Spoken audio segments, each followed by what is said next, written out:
But that meant the Englishman was handed the risky strategy of just one pit stop. It paid off for him, but punished Piastri. Trying to undercut Leclerc was the right call in the end, but yeah, we can go through it. McLaren left the Budapest with a winner in the brewing controversy. Lando Norris took a dominant victory at the Hungarian Grand Prix, but it wasn't just his driving that sealed the result. It was the strategy, and more specifically, it was a McLaren's decision to let the Norris switch to the faster plan while the Oscar Piastri was left behind. According to the race, Norris was running second behind the George Russell when the first round of the pit stops began. But instead of shutting Russell, McLaren allowed Norris to go for an undercut on Russell, giving him a huge advantage on the track, a move that left Piastri vulnerable. Norris pitted first, and the clean air allowed him to leapfrog both Russell and eventually Piastri, despite Oscar Piastri having led in the early stages of the race.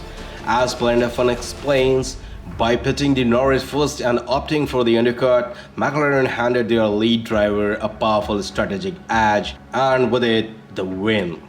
The decision immediately sparked a question: why didn't McLaren split the strategies for evenly, or allow the Piastri to pit the first? McLaren's team boss Andrea Stella admitted the study wasn't purely based on the driver's order. In fact, he confessed to Autosport, "We didn't actually do a great job in terms of assigning the best strategy to each car." He went on to say that while the undercut was more powerful than expected, the way the strategy played out ended up favoring Lando, and that was not the initial plan.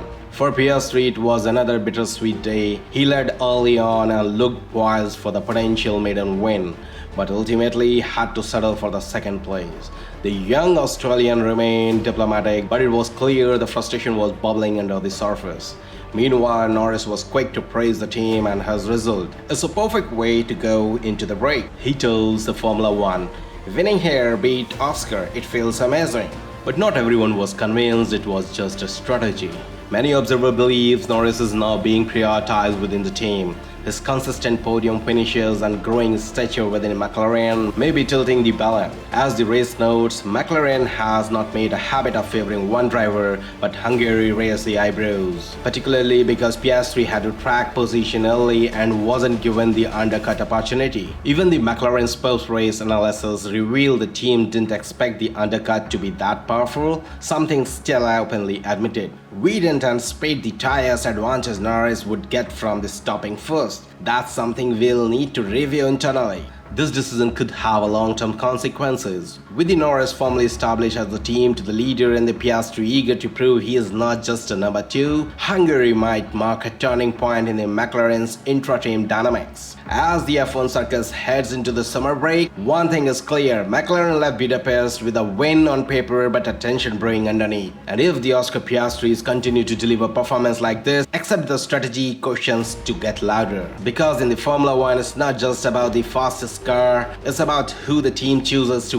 back when it counts. But we want to know more what you think. Is McLaren backing Norris, or was the one-stop strategy just a bold gamble that paid off perfectly? Please let us know in the comment section, and if you enjoyed this video, hit like, subscribe to this channel and turn on the notification bell for more insane videos from the F1 Racing Newsroom.